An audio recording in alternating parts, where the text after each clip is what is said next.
Yo, what's up boys? We're back again. We got the parts that we needed. It was a really fast turnaround with getting the parts shipped to us, so I'm pretty stoked on that. And this is exactly what we needed.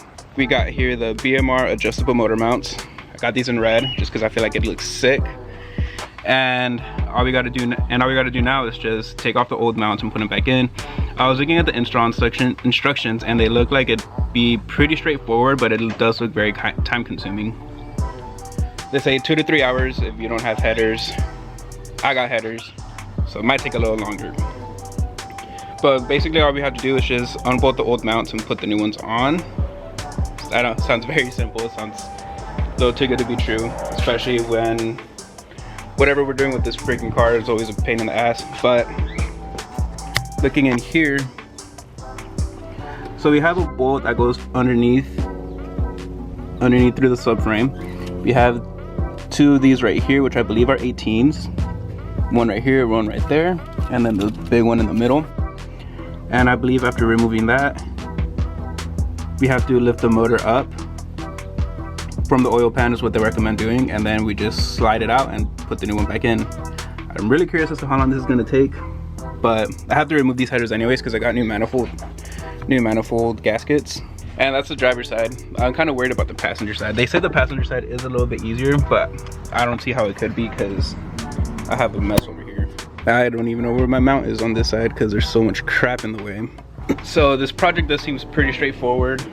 I hope it's as straightforward as it sounds, but I'm gonna get the car ready. I'm gonna get the headers unbolted. I'm gonna get the plug wires, everything out of the way, and then I'll see if that way I can just unbolt the headers, if I can unbolt the old mounts, and then we can get the new ones on there. So bear with me boys, I'll check it in a bit.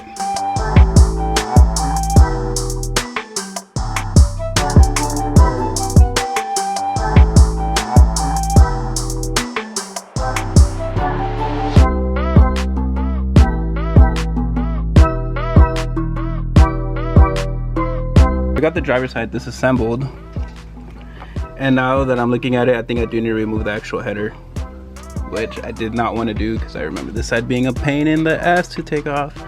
But hopefully I don't have to. Maybe I can just like slide it out of the way. But this gasket right here is pretty freaking caked on there, so I think I'm gonna have to remove it either way just to get to that gasket.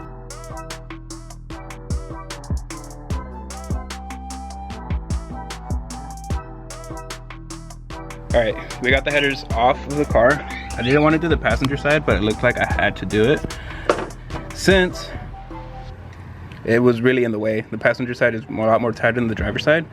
And the main reason I didn't want to take off the header from the passenger side is because I had to take off the dipstick. And you guys know that's a freaking pain in the ass of its own. But yeah, so now as you can see, motor mounts are pretty exposed on both ends. So now I think it's just a matter of taking off the bolts and unbolting it from the subframe. And after we get it off the subframe, we'll be able to put it back. We'll be able to swap out the old mounts for the new mounts, and then go ahead and just put it back together.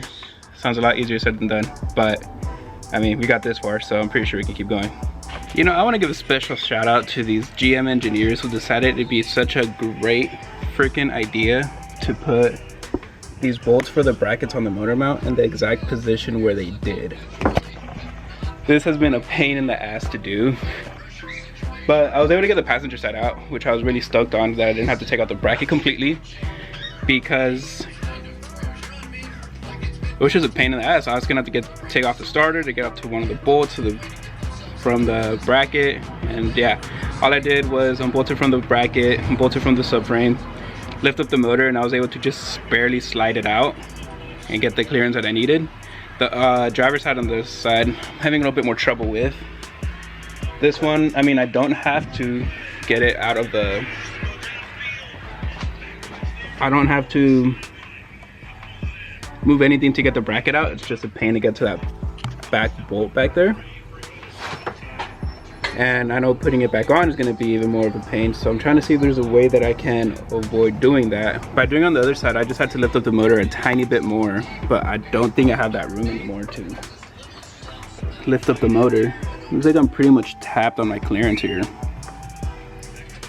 And yeah, so I'm going to be replacing that with this one, with this right here. And these are just some good looking motor mounts just in general. I got the polyurethane. I was gonna get the solid mounts, but this is a street car, not a full race car, so I don't think it's necessary for me to go that route. And yeah, hopefully this allows me to get the clearance that I need. And just by looking at this right here, I mean, kind of the same size, I would say. I don't know, what do you guys think? I hope this works, because this is a really expensive experiment that I'm doing. I mean, I needed to do the mounts either way, but still, I didn't think I wanted to do them exactly right now. It was one of those down the line kind of things, but we're here, so let's try it. And even if it doesn't work, I still got the mounts I've been wanting to get either way. So win-win, I guess. But yeah, let's get the one out. All right, so good news, I was able to get the driver's side out without having to remove anything, and now I can go ahead and put on this new mount. And one thing that I noticed is that when you get the hardware, they give you two different size bolts, and one is longer than the other. So what I'm assuming is that this longer one is going to go through the top part of the mount, because that's where the bushings go, and then the bottom bolt is going to go through the bottom because it's only got the mount and the subframe.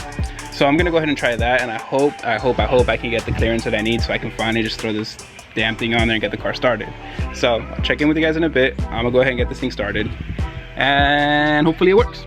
So one thing I found pretty interesting about this bolt is that the way that it goes, it doesn't really necessarily fit. It's supposed to put it in like that. So one thing that I've found out that I found pretty interesting was you're supposed to disconnect, pop this bushing off like that, put this in through like this, and then slide it in underneath. And then this one you can just pop it in there,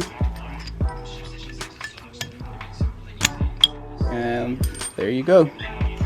I mean, I'm pretty sure they're all like this, but I've never done this before, so I found that pretty interesting.